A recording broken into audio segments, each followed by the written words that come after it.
Bonjour à tous, je suis ravie de vous retrouver pour une nouvelle semaine d'actualité. Sans plus tarder, voici les titres de ce lundi 6 octobre. La future grande commune des Sables-d'Olonne verra le jour d'ici 6 ans. Il s'agira alors d'une fusion entre les 3 villes du pays des Olonnes. On connaissait le projet. Aujourd'hui, il s'agit donc de la première véritable étape. C'est au tour de René Maratier d'être entendu à la barre. Ce lundi a débuté la 4e semaine d'audience du procès Xynthia. Une semaine très attendue donc, avec les audiences des 4 prévenus. La Vendée commémore son 70e anniversaire de sa libération. Les cérémonies se sont donc déroulées à la Chapelle aux Lys, un lieu chargé d'histoire, vous le verrez. Enfin, Thomas Voeckler revient de loin et pourtant dimanche, le leader du Team Europcar a su s'imposer durant le Tour de Vendée. Il y a quelques semaines, il se remettait encore de sa clavicule cassée. Hier, pourtant, il finit 3e de cette course devant son public. On débute ce journal avec ce lancement officiel. Vous le savez, dans les prochaines années, les Sables-d'Olonne, Olonne-sur-Mer et le Château d'Olonne ne formeront plus qu'une seule grande commune. Et depuis ce lundi, le projet a été plus largement présenté à l'occasion d'une conférence réunissant la presse. Le point avec Pierre Dalicieux. Aujourd'hui, la fusion des 3 communes, Olonne-sur-Mer, Château d'Olonne et bien sûr les Sables-d'Olonne, est plus que jamais d'actualité depuis les dernières élections municipales. Un rapprochement qui est déjà enclenché. La communauté de communes se voit d'ores et déjà attribuer de nouvelles fonctions, comme l'assainissement, l'aménagement numérique, l'urbanisme et bientôt le tourisme. La fusion, elle, devrait prendre effet avant 2020. L'engagement des 3 villes sœurs, incarné par les maires aujourd'hui, par les conseils municipaux dans une semaine, c'est de fusionner, de créer une commune nouvelle qui répondra aux défis de notre temps avant la fin du mandat. Le but est réunir donc ces 3 communes d'environ 14 000 habitants chacune pour n'en former qu'une seule, avec une force de frappe plus importante, en réunissant 45 000 habitants. Une fusion qui permettra en outre de faire des économies dans cette période où l'État annonce réduire de 11 milliards d'euros ses dotations aux collectivités d'ici à 2017.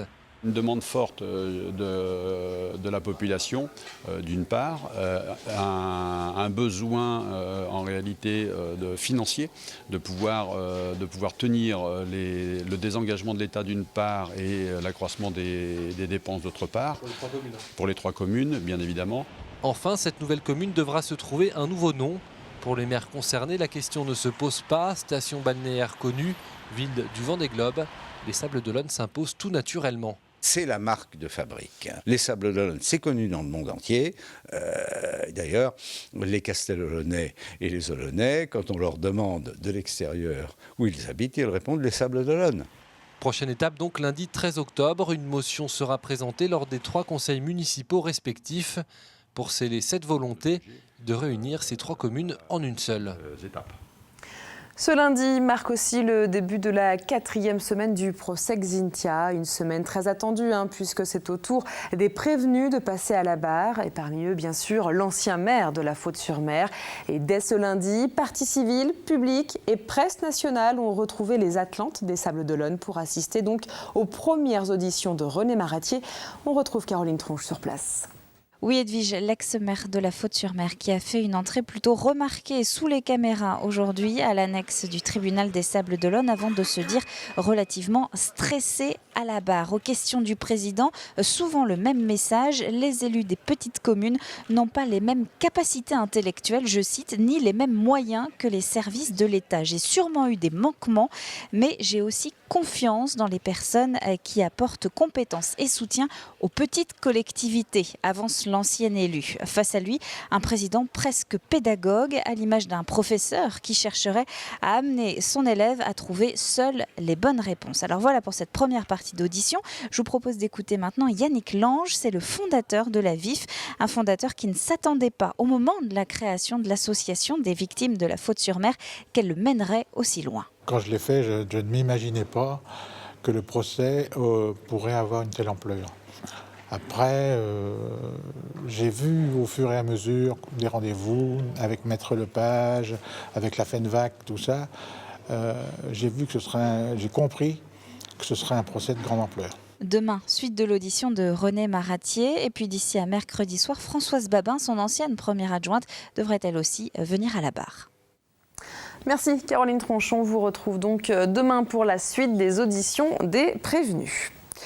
Ce week-end a été marqué par une nouvelle mobilisation de la Manif pour tous. 500 000 personnes selon les organisateurs, 70 000 selon la police se sont donc réunies à Paris pour défiler contre la procréation médicalement assistée et la gestation pour autrui.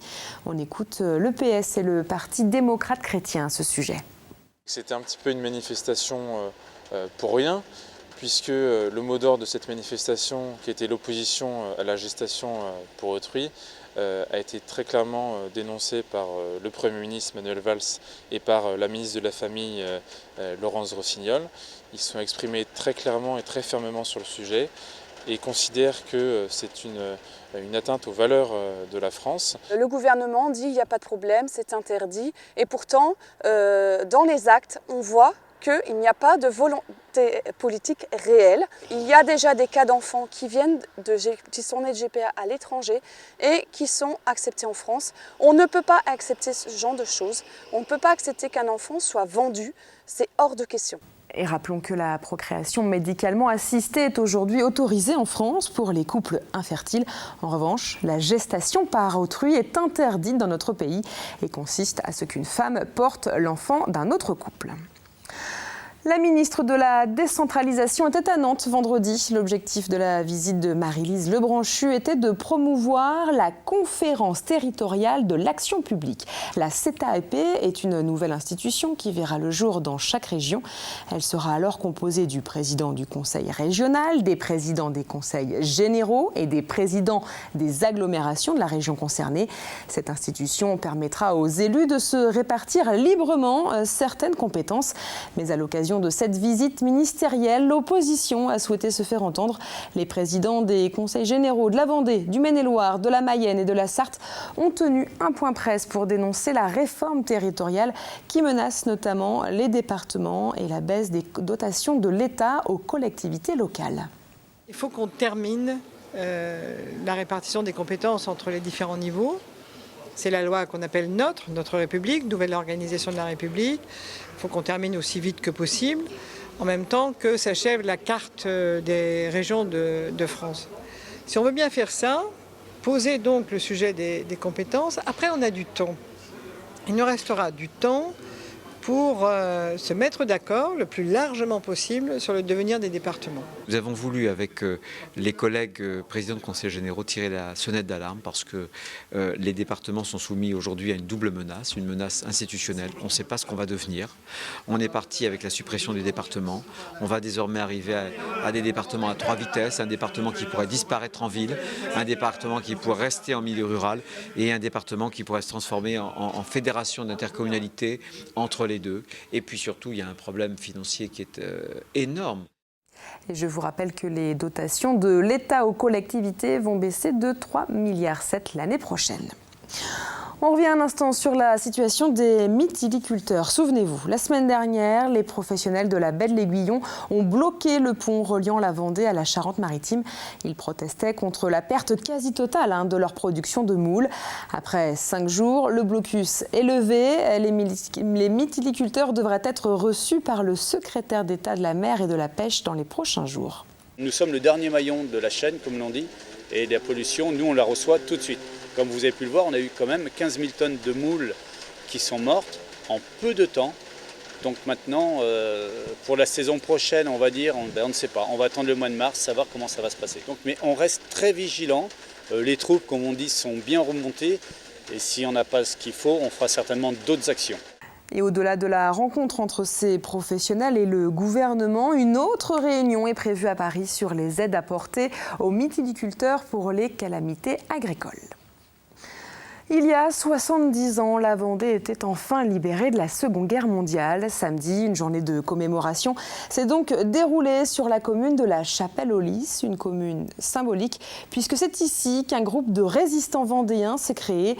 Et les 6 derniers maquisards étaient d'ailleurs présents samedi. Reportage de Guillaume Lefort. Ils avaient à peine 20 ans durant l'été 1944. 70 ans après, les souvenirs sont intacts. Alain de Gaillard faisait partie du camp du Lys, un groupe de maquisards qui a lutté pendant 15 jours contre l'ennemi qui occupait encore le département. Les 15 jours passés dans ce lieu, pour moi symbolique, Ces 15 jours qui ont été terriblement intenses. On voyait notre idéal arriver de pouvoir bouter dehors cet ennemi qu'on exécrait à l'époque. Évocation de souvenirs devant anciens combattants et élus au château du Lys, à l'époque totalement abandonné où ces jeunes résistants avaient établi leur campement. Il n'y était retourné qu'une fois depuis, il y a 12 ans. La propriétaire du château était heureuse de pouvoir les y réunir à nouveau. C'est un honneur pour moi, puisque nous en avons tellement entendu parler, par ma mère également, qui elle avait 14 ans à l'époque, donc le maquis pour elle c'était quelque chose de très très important. Le 22 août 1944, Alain de Gaillard et ses amis ont accueilli des parachutistes franco-anglais de l'opération Dickens. Ils leur ont appris à manier les armes, mais après la libération, leur action fut très vite oubliée. Quand tout a été terminé, on n'avait plus du tout envie, on voyait bien que ça n'intéressait personne. Pour ce 70e anniversaire, une stèle commémorative a été inaugurée. Des pots de gerbes au monument aux morts, hommages et marseillaises ont rythmé cette matinée qui a réuni de nombreux Vendéens de tout âge. Nous avons toutes les générations qui se retrouvent avec les anciens combattants, mais aussi les plus jeunes. Il est important de perpétuer la mémoire pour dire que la liberté que nous avons aujourd'hui, la société dans laquelle nous vivons, si elle est en paix, c'est grâce à l'engagement de ces hommes et de ces femmes. L'engagement d'hommes et de femmes, comme le frère d'Alain, mort sous les tirs allemands quelques semaines avant la libération du département, le 17 septembre 1944.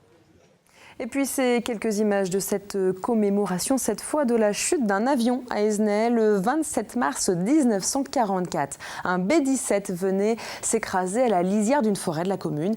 5 Américains sont morts, 5 autres se sont faits prisonniers et 2 autres ont réussi à s'échapper. 70 ans plus tard, la commune vendéenne rend donc hommage à ces hommes et aujourd'hui, le public peut se rendre sur les lieux et voir encore le trou causé par la chute de l'avion. Plus légèrement, ces quelques images à présent de la foire et du comice agricole de la Châtaigneraie. Vous le voyez sur ces images de Marine Fumolo. Le comice fêtait d'ailleurs sa 30e édition. Et au-delà de ce rendez-vous populaire, ce moment est toujours le lieu de nombreux concours de bovins. La Châtaigneraie est située dans un pôle d'élevage très important. Il y a une agriculture qui est très dynamique. Et en fin de compte, aujourd'hui, le succès du comice fait qu'on se situe vraiment dans un pôle d'élevage.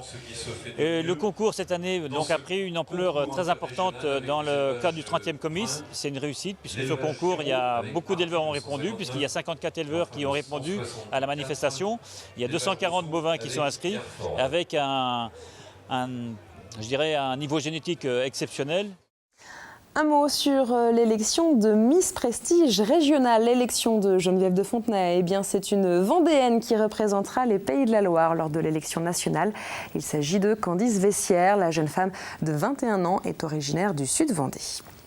Comme chaque lundi, on ouvre à présent notre chapitre sport et on débute avec ces images du Tour de Vendée. C'était hier dimanche entre Chantonnay, le Sud-Vendée et La Roche-sur-Yon. Et Thomas Voeckler monte sur la 3e marche du podium, juste derrière De Breton. Et pour cette dernière course de la saison, autant dire que le Vendéen sait encore faire parler de lui. Et pourtant, il revient de loin. J'ai eu un peu de réussite de sortir dans les groupes de 4 et je savais qu'au sprint j'avais une bonne pointe de vitesse et après il fallait contrôler Thomas Voeckler qui a attaqué 2-3 fois dans le final. Du coup je savais que c'était vraiment l'homme à contrôler et puis c'est ce que j'ai fait, quoi. Du public vraiment en masse, c'est une belle réussite. Moi je termine 3e, c'est pas une victoire mais il y a à peine plus de 4 semaines j'étais sur la table d'opération après m'être fait renverser par une voiture, donc je m'en satisfais. Et il y avait du monde sur le bord des routes pour encourager le Team Europe Car, l'équipe vendéenne qui finit la saison toujours devant son public. C'est une occasion quand même, c'est pas souvent qu'on voit des professionnels passer par ici. J'habite ici donc je les regarde, mais ça m'arrive très souvent d'aller sur des grandes courses, sur les Tours de France, les Tours d'Espagne, des choses comme ça. Je suis à fanat de vélo et puis on vient supporter l'équipe Europe Car. Moi je le connaissais que par la télé jusqu'à maintenant et puis on a décidé avec les amis de venir voir le Tour de Vendée. Et on poursuit avec les autres rendez-vous du week-end. Et autant dire que les victoires ont été au rendez-vous chez les équipes vendéennes, notamment pour les footballeurs du Poiré-sur-Vie et les basketteuses de La Roche-sur-Yon. Il y avait également du triathlon et du BMX. On voit tout ça avec Anthony Jamin. Il aura fallu attendre les dernières minutes de la rencontre pour voir les Genots maillot bleu l'emporter à domicile face à Strasbourg. À la 88e minute de jeu, Salis remet au point de pénalty et trouve la tête d'Argelier. Le portier strasbourgeois ne peut rien faire. Score final 1-0, un résultat de bon augure avant le 5e tour de la Coupe de France samedi prochain face aux Herbiers. En basket pour les Lyonnaises, maillot blanc et rouge, tout s'est joué dans les 2 premiers quart-temps face à Aulnois. 45 des 67 points sont d'ailleurs marqués durant les 20 premières minutes de jeu. La fin du match est moins spectaculaire, qu'importe, l'essentiel est fait. Les joueuses d'Emmanuel Baudy s'imposent sur leur parquet, 67-46. Dernier grand rendez-vous avant la trêve hivernale, la Coupe de France des clubs de triathlon et duathlon, cette année encore à l'Aiguillon-sur-Mer. 350 clubs, 2000 athlètes et chez les jeunes, une distance XS, un contre-la-montre, 400 mètres de natation, 10 km de vélo et 2,5 km de course à pied. Le tout en équipe de 4, mixte et en relais. La première équipe vendéenne, les Sables Vendée Triathlon, termine 6e dans la catégorie jeune. Quelques images de BMX pour terminer avec les 2 jours de Vendée BMX organisés par le comité départemental de cyclisme et les clubs du département, notamment La Roche-sur-Yon, Fontenay-le-Comte, Esnay ou Champagné-les-Marais. Une fois encore, le but de cette compétition est de promouvoir les valeurs et l'engagement de ce sport qui séduit chaque année près de 400 licenciés sur l'ensemble du département.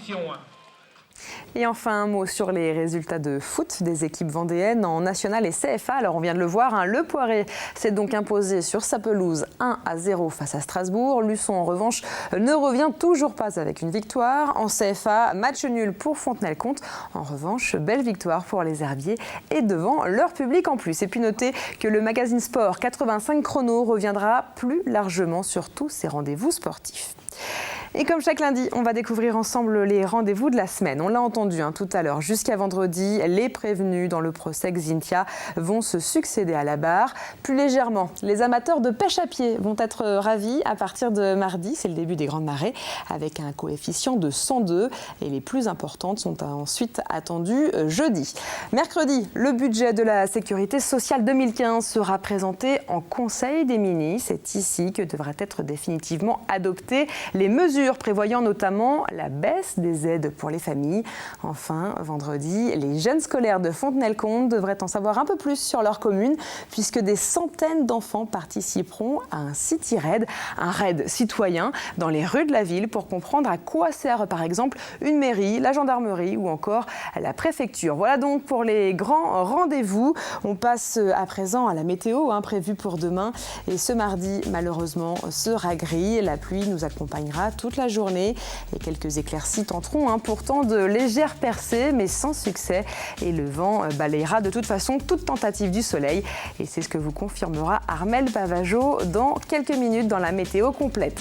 C'est la fin de ce journal, merci à vous de nous avoir suivis, on se retrouve évidemment demain.